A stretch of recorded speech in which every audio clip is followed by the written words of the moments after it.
Throughout the long history of the Vietnamese nation, some figures have been honored as enlightened sages, while others have been labeled as traitorous officials, usurpers, or even criminals of eternity.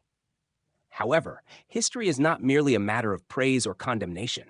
It is a mirror reflecting the full spectrum of human efforts, failures, and legacies across eras. Among the most controversial of these figures stands Ho Quy Ly, the founder of the Ho dynasty. Born in the 14th century, during a time when the Trun dynasty was in decline and Dai Viet society was in turmoil, Ho Quy Ly rose to political prominence not only through intellect and talent, but also through a rare reformist vision for a feudal age. From his position as royal son-in-law, he gradually took power as regent, eventually proclaiming himself emperor, renaming the country Daingu, and implementing sweeping reforms in administration, economics, education, and the military. Yet, this bold path of reform ended in tragedy. The nation fell into the hands of the Ming, and Ho Quy Ly, along with his descendants, was captured alive. The Ho dynasty lasted barely a decade. So who was Ho Quy Ly? A great yet unsuccessful reformer, or the man who plunged the country into the fourth period of Chinese domination? The answer is not easily found in traditional historical texts, which were heavily influenced by Confucian orthodoxy. To truly understand Ho Quy Ly, one must see him within the context of a chaotic society, where progressive reforms could be perceived as rebellion, and where a visionary figure could be buried under the prejudices of his time. This article will delve into the life, career, and controversial legacy of Ho Quy Ly, from his origins and rise to power to his reform policies and eventual defeat by the Ming army.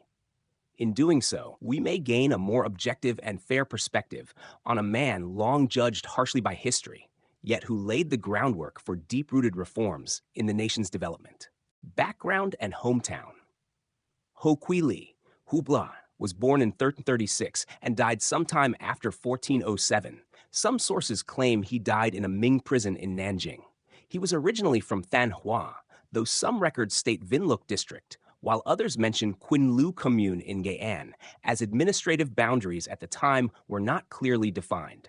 He was born into a family of Chinese origin from the Ho clan in Zhejiang province, who had migrated to Dai Viet during the period of Chinese rule. The Ho family later settled permanently in Dai Viet, lived as Vietnamese, and by Ho Quy Ly's generation had become fully assimilated. Because of this ancestry, when he ascended the throne, royal loyalists often accused him of being a man from the north to stir public opinion and undermine his legitimacy. Birth name and name change. His original name was Lê Quy Ly, taking his mother's surname as he was raised in her family. Later, he changed his surname back to Ho, adopting the name Ho Quy Ly to honor his ancestors and affirm the legacy of the Ho clan, once a prominent family in the north. This name change also carried political implications, serving as a way to distance himself from the powerful Lê clan at court and to reinforce the rising status of the Ho family. Talents and education. From a young age, Ho Quy Ly was known for his intelligence, broad knowledge, literary talent, and martial skills. He studied not only Confucianism, the standard path to officialdom, but also military strategy, astronomy, calendar systems, law, and governance. He had strong practical abilities and far-reaching vision, which made him stand out among scholars and officials of the time. A remarkable trait in his thinking was his keen observation of society and his bold reformist mindset from early on.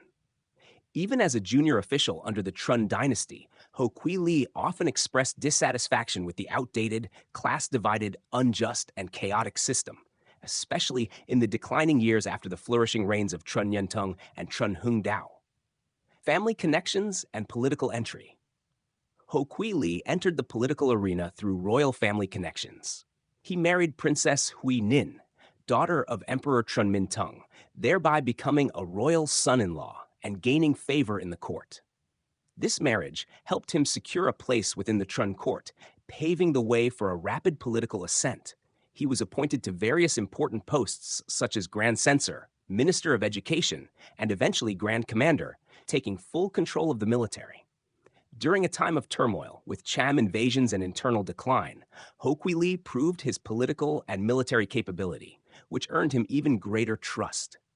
From a royal son-in-law, Ho Quy Ly gradually became the de facto ruler of the Trun dynasty, overseeing state affairs and paving the way for his eventual usurpation and the founding of the Ho dynasty. The rise to power under the Trun dynasty. After marrying Princess Hui Nin of the Trun royal family, Ho Quy Ly officially secured a position in the political arena of Dai Viet. As a well-educated intellectual, he quickly demonstrated sharp political acumen and practical organizational ability, gradually rising through the ranks of the Trun dynasty's administration, a dynasty then in serious decline both politically and militarily. The decline of the Trun dynasty. By the time Ho Quy Ly entered politics, the Trun dynasty had passed its golden age under rulers like Trun Tai Tai Tung, Trun Nhun Tung, and General Trun Hung Dao. By the late 14th century, the dynasty was crumbling due to arrogant military factions and aristocrats fighting for power, a chaotic royal court, with kings indulging in pleasure and neglecting governance, constant invasions and pillaging of the capital, Thang by the Champa army led by Che Bongga, a suffering populace who had lost faith in the royal family.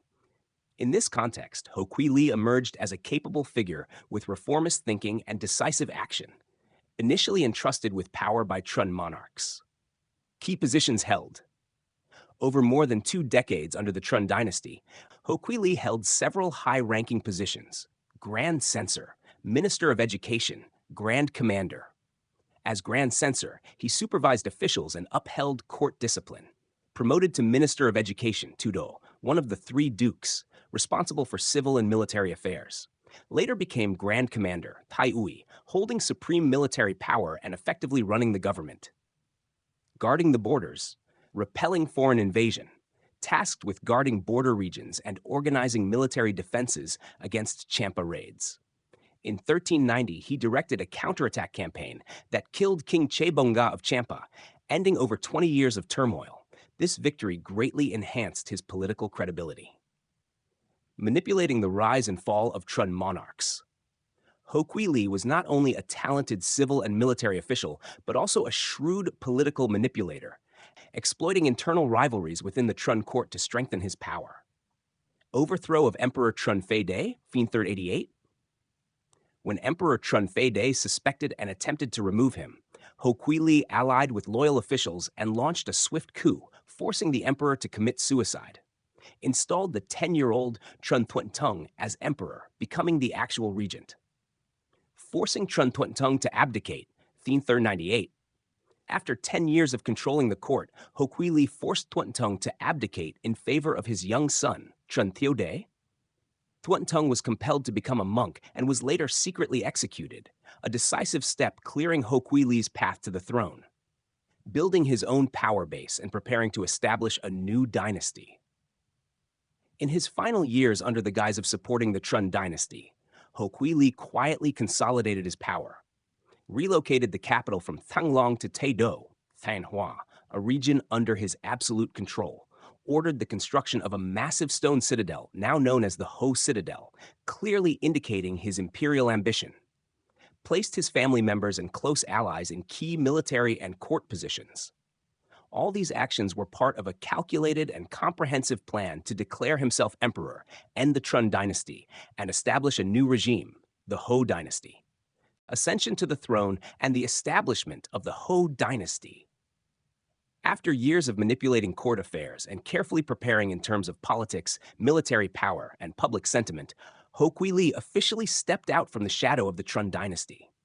In the year 1400, he carried out one of the most significant upheavals in medieval Vietnamese history, deposing the Trun and establishing the Ho dynasty, inaugurating a new reign named Dai Ngu. Though short-lived, this dynasty marked a chapter of ambitious reforms and the tragic loss of the nation.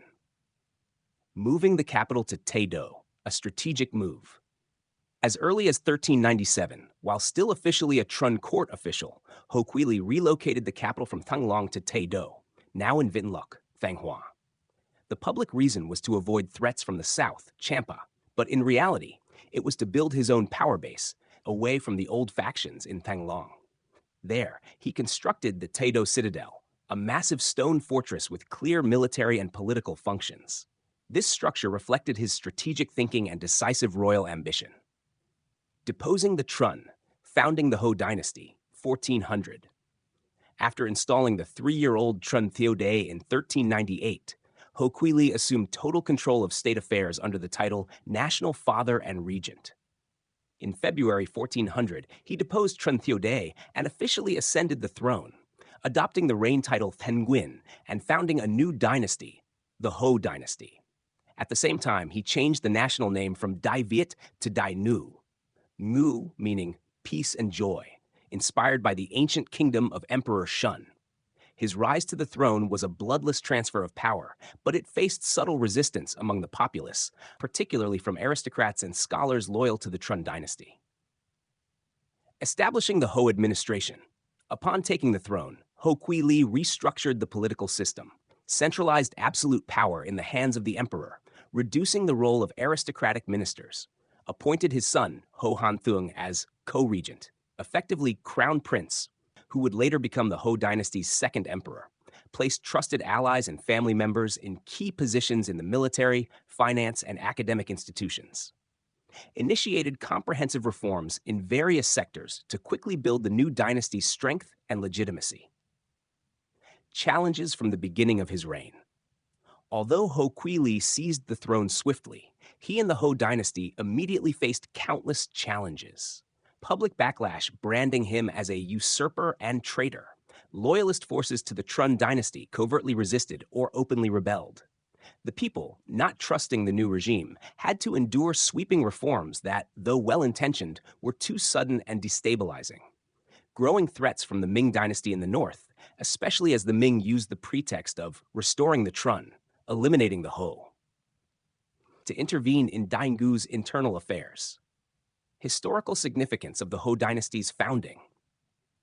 Ho Quy Ly's ascension and the establishment of the Ho dynasty marked a major turning point in Vietnamese history, ended over 170 years of Trần rule, a dynasty renowned for repelling the Mongol invasions 3 times, ushered in a period of strong and progressive reforms, many of which were far ahead of their time. However, these rapid changes lacked a stable political and social foundation, resulting in the dynasty's swift downfall after just 7 years of rule. Major reforms of Ho Quy Ly. Although the Ho dynasty lasted only from 1400 to 1407, in that short period, Ho Quy Ly carried out a series of far-reaching reforms across all fields: politics, military, economy, education, and culture. These reforms clearly reflected his forward-thinking vision, a ruler who sought not just to maintain power, but to fundamentally transform society. However, because the reforms advanced too rapidly and too far beyond the existing societal foundation, they faced strong resistance and could not achieve their intended impact. Political and administrative reforms. Centralization of power. Abolished the aristocratic decentralized model of the Trần dynasty. Established a tightly organized central government, placing the emperor at the center of absolute power. Appointed capable individuals regardless of noble lineage, aiming to dismantle old power structures and build a new class of bureaucrats. Strict civil service examination system, organized examinations to select talent, limiting the automatic inheritance of official positions by noble descendants. Emphasized the use of Chu Nom, vernacular script, in exams to promote education and cultural Vietnamese identity. Economic and financial reforms. Issuance of paper currency. Ho Quy Ly was the first in Vietnam to issue paper money, Thong Bao Hoi Sao, replacing metal coins and seashells. This aimed to reduce reliance on precious metals and facilitate circulation and financial control. However, due to public unfamiliarity and lack of standardization, the currency quickly lost value, causing market instability. Asset and land control. Reclaimed abandoned or aristocratic land and redistributed it to the poor, helping reduce wealth inequality. Enforced asset declarations and limited the hoarding of gold and silver by the public to redirect resources into circulation. Ban on luxury, frugality in government. Banned officials and citizens from using extravagant goods or wearing flamboyant clothing. Reduced royal court expenditures, promoted thrift, and built the image of a frugal, upright emperor. Cultural and educational reforms. Promotion of Chu Nom and vernacular Confucianism. Translated Confucian texts into Chu Nom to make moral philosophy accessible to the common people. rather than just scholars who read classical Chinese, laid the foundation for the development of national literature and affirmed Dai Viet's cultural identity. Expansion of education, encouraged learning and open examination systems, established more schools in local areas to enable commoners to study and serve as officials. Military and defense reforms, military reorganization, established a professional army, organized by regions, with enhanced training and a clear command structure, built strong fortifications like Taedo Citadel for long-term defense. Pacify the people to protect the nation policy. Aware of threats from the north, Ho Quy Ly promoted economic and social strength to support military defense. However, negative reactions from the nobility and social unrest weakened national defense, leading to defeat by the Ming army. General assessment of Ho Quy Ly's reforms, strengths, weaknesses. Progressive and comprehensive reform vision, focused on public welfare, dismantled aristocratic privileges. Efforts to revive Vietnamese cultural identity. Reforms were too rapid without social consensus. Financial reforms like paper currency caused instability, lacked political support, and administrative manpower. Though ultimately unsuccessful, Ho Quy Ly's reforms left a significant mark and had a lasting influence on later dynasties, particularly the early Lê dynasty. Decline and defeat, 1406 to 1407. Despite implementing numerous major reforms to revitalize the country, the Ho dynasty collapsed after only 7 years. The causes stemmed not only from internal unrest and domestic opposition, but also from a northern invasion by the Ming dynasty, a turning point that led to Vietnam's fourth loss of sovereignty in its history. Internal turmoil, loss of public support. From the moment Ho Quy Ly ascended the throne, public sentiment was discontented. The Trun aristocracy viewed him as a usurper and sought to restore the rightful lineage. Although the scholarly class acknowledged his reformist talents, they disapproved of his deposition of a Trun emperor, considered disloyal according to Confucian principles of loyalty to the monarch. The general population had not yet benefited from reforms before being overwhelmed by tax policies, relocation of the capital, and the introduction of paper money, leading to confusion and distrust. Meanwhile, the Ho government was not yet firmly established, had few loyal forces, and faced internal rebellion, leaving it vulnerable to foreign invasion. External threat, the Ming dynasty's ambition to annex Daingu. At the time, the north was ruled by the Ming dynasty under Emperor Yongle, Zhu Di, a ruler with grand ambitions. After usurping the throne from his nephew during the Jingnan Rebellion, he sought a war to consolidate power and expand influence. The Ming court saw its opportunity. A new, illegitimate regime, the Ho dynasty, had overthrown the Trun dynasty. Trun nobles in exile appealed to the Ming court for assistance. Seizing this moment, in 1406, Emperor Yongle launched a military campaign to invade Daingu under the pretext of restoring the Trun and eliminating the Ho. The invasion was meticulously planned, with over 200,000 troops led by generals Zhang Fu and Mu Sheng, an elite, battle-hardened force. Weak resistance, fall of the court. Ho Quy Ly and his son Ho Han Thung prepared to resist, but faced numerous disadvantages. Popular support was lacking. Many regions refused to cooperate or even turned against the regime. The Ming forces advanced rapidly and decisively, striking deep into Vietnamese territory with overwhelming success. Ho Quy Ly divided his forces across multiple fronts but suffered major defeats due to a lack of unified strategy. Ultimately, in 1407, at Ha Ton, present-day Ha Tinh, Ho Quy Ly and his son were captured alive, the court collapsed, and the Ho dynasty officially fell. Daingu was erased from the map. The tragic end of the Ho dynasty. Ho Quy Ly and Ho Han Thung were taken to China. Some sources say they were imprisoned in Nanjing and died in captivity. Many loyal officials of the Ho court were executed or exiled. Vietnam then entered the fourth period of Chinese domination, 1407 to 1427, annexed into the Ming Empire as Jiaoqi province, under direct Chinese rule. Causes of defeat, a historical tragedy revisited. Lack of legitimacy and social support. The abrupt deposition of the Trun dynasty alienated the people. In the eyes of Confucian ideology, Ho Quy Ly lost the mandate of heaven, a breach beyond repair. Progressive reforms without a solid foundation, Although advanced in thought, the reforms were too rapid, lacked popular backing, and had insufficient time to take root. Paper currency, land redistribution, and cultural changes caused disruption in a society still conservative and bound by tradition. Lack of preparation and strategy against invasion. Unlike the Trun dynasty's resistance against the Mongols, the Ho dynasty failed to build a nationwide resistance movement. Military forces were fragmented and poorly organized, unable to withstand the powerful Ming army. Enduring legacy. Despite its downfall, Ho Quy Ly left behind a lasting legacy. The Ho Citadel, a stone architectural marvel, was later recognized by UNESCO as a World Heritage Site. His reformist ideas in education, finance, and governance laid the groundwork for policies later adopted by the Lê dynasty. His reign serves as a profound lesson in the relationship between reform, power, and public support, an enduring theme throughout Vietnamese history. Historical assessment of Ho Quy Ly.